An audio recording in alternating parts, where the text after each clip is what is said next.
नमस्कार दोस्तों, आज मैं फिर से हाजिर हूँ एक बिल्कुल नए इन्वेस्टमेंट ऑप्शन के साथ। दोस्तों, आज मैं जिस स्कीम के बारे में बात करने जा रहा हूँ वो स्कीम जब से शुरू हुई है यानी 13 जनवरी 2013 से लेकर के अब तक का उसने रिटर्न दिया है 17.43% का। दोस्तों, इस स्कीम का नाम है ICICI प्रूडेंशियल इक्विटी डेब्ट फंड।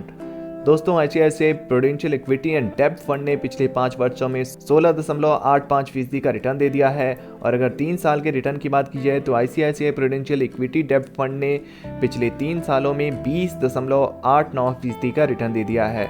और पिछले 1 साल में बात की जाए दोस्तों, लास्ट 1 ईयर में ICICI प्रूडेंशियल इक्विटी एंड डेब्ट फंड का रिटर्न रहा है 41.21%, यानी 41.21% का रिटर्न दे दिया है 1 साल में। और 6 महीने की बात की जाए तो लास्ट 6 महीने में ही ICICI प्रूडेंशियल इक्विटी डेब्ट फंड का रिटर्न रहा है 18.16% का। दोस्तों, इक्विटी फंड्स उन निवेशकों के लिए सही होगा जो लंबी अवधि में के लिए पैसा लगाकर लाभ कमाना चाहते हैं। म्यूचुअल फंड की इस स्कीम के तहत आपके पैसे का प्रमुख हिस्सा शेयर में निवेश किया जाता है। म्यूचुअल फंड में लंबे समय के लिए इक्विटी में पैसा लगाने से अच्छा रिटर्न मिलने की संभावना रहती है।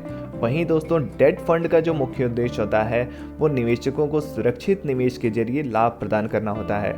आमतौर पर ऐसी योजनाओं में निवेश करके पैसा सरकारी प्रतिभूतियों, बॉन्ड, कॉर्पोरेट डिवेंचर्स में लगाया जाता है। दोस्तों, तो ये फंड जो है एक मिक्सचर है, इक्विटी फंड और डेट फंड्स का मिक्सचर है। इसको हम समझेंगे कि कैसे ये इक्विटी और डेट फंड का मिक्सचर है वो हमें पता चलेगा जब हम कंपनी वाइज होल्डिंग्स पर नज़र डालेंगे। लेकिन हमें इससे पहले कुछ कंपनी की बेहद महत्वपूर्ण डिटेल्स जाननी जरूरी है। और आगे चल के हम इस वीडियो में हम ये भी समझने का प्रयास करेंगे कि अगर हम ICICI prudential equity and debt fund में 50,000 रुपये एक साथ इस फंड में निवेश कर दें तो ICICI prudential equity and debt fund के माध्यम से हमें कितने सालों में कितने रुपए बन सकते हैं, इसको हम कैलकुलेटर के माध्यम से समझने का प्रयास करेंगे। पहले हम कंपनी की कुछ डिटेल्स जान लेते हैं। अगर NAV प्राइस की बात की जाए तो ICICI prudential equity and debt fund का NAV प्राइस 241.04 रुपये का NAV प्राइस है।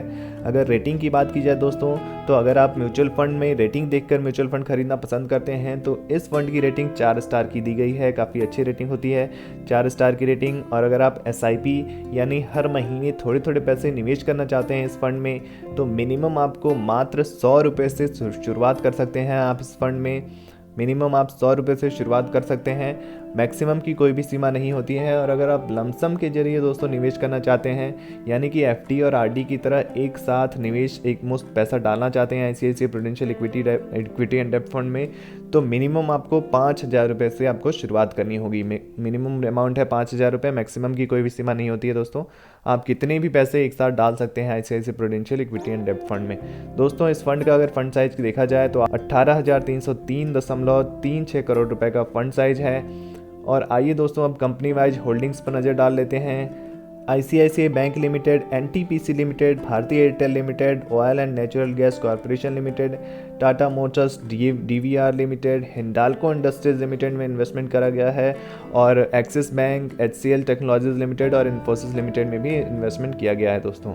और अगर हम इक्विटी सेक्टर एलोकेशन के हिसाब से इस फंड को देखें दोस्तों, ICICI प्रूडेंशियल इक्विटी डेब्ट फंड को, तो फाइनेंशियल सेक्टर में सबसे ज़्यादा इन्वेस्टमेंट दिख रहा है हमें 26.8% का, एनर्जी सेक्टर में 19.9% करा गया है इन्वेस्टमेंट, अदर सेक्टर में 10.8%, कम्युनिकेशन सेक्टर में 10.7%, टेक्नोलॉजी सेक्टर में 10%, ऑटोमोबाइल सेक्टर में 8.5%, मेटल सेक्टर में 7.4% और कंस्ट्रक्शन सेक्टर में 6% का इन्वेस्टमेंट किया गया है। आइए दोस्तों, अब मैं आपको कैलकुलेटर पर लेकर चलता हूँ और वहाँ चल के समझने का प्रयास करते हैं कि अगर हम ICICI प्रूडेंशियल इक्विटी एंड डेब्ट फंड में मात्र 50,000 रुपये एक साथ इस फंड में डाल दें, जैसे FD और RD में हम डाल करके निवेश करते हैं, 50,000 रुपये डाल देते हैं और उसे कुछ सालों के लिए छोड़ देते हैं, वैसे ही अगर हम ICICI प्रूडेंशियल इक्विटी एंड डेब्ट म्यूचुअल फंड में निवेश कर दें, 50,000 रुपये इस फंड में डाल करके छोड़ दें, तो ये फंड हमें कितने सालों में कितना रुपया दे सकता है, कितने दिन तक हमें इन्वेस्ट करके रखना होगा, कितना रुपया बन जाएगा हमारा कितने दिन के बाद, ये हम कैलकुलेटर पर चल के समझेंगे। तो दोस्तों, एक बार फिर से हम अपने कैलकुलेटर पर आ चुके हैं। यहाँ पर जो हमने टोटल इन्वेस्टमेंट का लक्ष्य रखा है वो 50,000 रुपये का रखा है, इसलिए टोटल इन्वेस्टमेंट में 50,000 रुपये डाल देते हैं। अगर एक्सपेक्टेड रिटर्न रेट की बात की जाए दोस्तों, तो इस फंड की शुरुआत जब से हुई है तभी से लेकर के इसने अब तक का रिटर्न जो दिया है वो 17% से भी ज़्यादा का दिया है। यहाँ पर हम जो एक्सपेक्टेड रिटर्न लेकर चल रहे हैं वो 17% लेकर चल रहे हैं। और अगर टाइम पीरियड की बात की जाए तो मात्र अगर पहले 5 सालों की बात कर लेते हैं, अगर सबसे पहले हम 5 सालों तक 50,000 रुपये को इस फंड में डालें और ICICI प्रूडेंशियल इक्विटी एंड डेब्ट फंड में डाल करके 5 सालों तक 50,000 रुपये को डाल करके छोड़ दें, तो उस केस में जो हमारा इन्वेस्टमेंट अमाउंट होगा वो 50,000 का हो जाएगा। और उस 50,000 रुपये पर जो हमें एस्टिमेटेड रिटर्न मिलेगा वो 59,622 रुपये का होगा। और आपकी कुल फंड वैल्यू मात्र 5 सालों में 50,000 रुपये से बढ़कर हो जाएगी 1,09,622 रुपये, करीब करीब डबल हो जाएगी मात्र 5 सालों में दोस्तों। अगर 10 सालों की बात कर लेते हैं, अगर हमने इसी फंड में 10 सालों तक इन्वेस्टमेंट को जारी रखा तो क्या होगा, 10 सालों में जो हमारा इन्वेस्टमेंट अमाउंट तो 50,000 ही रहेगा। और उस 50,000 रुपये पर जो हमें एस्टिमेटेड रिटर्न आप इस कैलकुलेटर में देख रहे हैं वो 1,90,341 रुपये का देख रहे हैं। और आपकी टोटल फंड वैल्यू जो होगी 50,000 जो आपका इन्वेस्टमेंट अमाउंट है प्लस एस्टिमेटेड रिटर्न आपका यानी 50,000 प्लस 1,90,341 रुपये, यानी कि जो पूरी की पूरी फंड वैल्यू होगी आपकी वो 2,40,341 रुपये हो जाएगी। दोस्तों 15 सालों की बात कर लेते हैं। ऐसे ही अगर हमने थोड़ी और लंबे समय अवधि तक निवेश कर दिया, 50,000 रुपये को इस फंड में डाला और 15 सालों के लिए छोड़ दिया तो क्या होगा, 15 सालों बाद 50,000 रुपये पर आपको मिलेगा 4,76,936 रुपये का रिटर्न। और आपकी जो टोटल फंड वैल्यू हो जाएगी वो 5,26,936 रुपये हो जाएगी। अगर 20 सालों की बात कर लें, आपने थोड़ा और समय तक दिया इस फंड में, और अधिक समय दिया आपने, मतलब इन्वेस्टमेंट को और अधिक समय के लिए आपने जारी रखा, तो उस केस में जो आपका इन्वेस्टमेंट अमाउंट होगा वो 50,000 ही रहेगा। और उस 50,000 रुपये पर आपको जो एस्टिमेटेड रिटर्न मिलेगा वो एक्सपेक्टेड रिटर्न रेट 17% अगर चलता रहा तो इस हिसाब से आपको जो एस्टिमेटेड रिटर्न मिलेगा वो 11,05,280 रुपये का हो जाएगा। और आपकी जो कुल फंड वैल्यू होगी 20 सालों बाद वो हो जाएगी 11,55,280 रुपये। देखते हैं दोस्तों 25 सालों तक क्या होगा। अगर आपने 25 सालों तक इन्वेस्ट करके छोड़ दिया तो उस केस में 50,000 रुपये पर आपको 24,82,891 रुपये का रिटर्न मिल जाएगा। और आपकी टोटल जो फंड वैल्यू होगी 24,82,891 रुपये प्लस 50,000 रुपये, यानी कि आपकी टोटल फंड वैल्यू होगी 25,32,891 रुपये। 30 सालों की बात कर लेते हैं। आपने लंबे समय अवधि तक निवेश करके छोड़ दिया, अगर 50,000 रुपये को ICICI प्रूडेंशियल इक्विटी एंड डेब्ट फंड के माध्यम से अगर आपने 50,000 रुपये का इन्वेस्टमेंट किया और 30 सालों तक के लिए इस फंड में डाल करके छोड़े रखा, तो उस केस में जो आपको एस्टिमेटेड रिटर्न यहाँ पर आपके इस कैलकुलेटर में देख सकते हैं, आपको 50,000 रुपये के इन्वेस्टमेंट पर 55,03,233 रुपये का रिटर्न मिलेगा।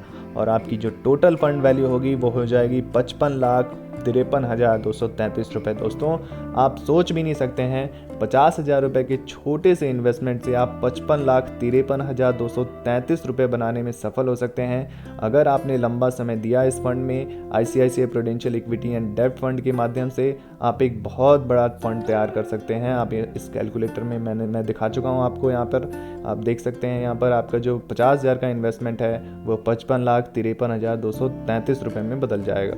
दोस्तों अगर ICICI प्रूडेंशियल इक्विटी एंड डेब्ट फंड के कुछ अन्य डिटेल्स पर बात की जाए तो एक्सपेंस रेशियो आपको 1.25% का यहाँ पर देना होता है। अगर आप एग्जिट लोड की बात करें तो 1% का एग्जिट लोड लगता है अगर आप 1 वर्ष के भीतर रिडीम कर लेते हैं इस फंड से तो। और स्टैम्प ड्यूटी यहाँ पर आपको 0.005% का देना होता है। और आपको कैपिटल गेन टैक्स देना होता है। कैपिटल गेन टैक्स 2 तरह के होते हैं। अगर आप 1 साल के पहले अपना पैसा निकाल लेते हैं तो आपको short term capital gain tax देना होता है, वो होता है 15% प्लस सेस प्लस सरचार्ज।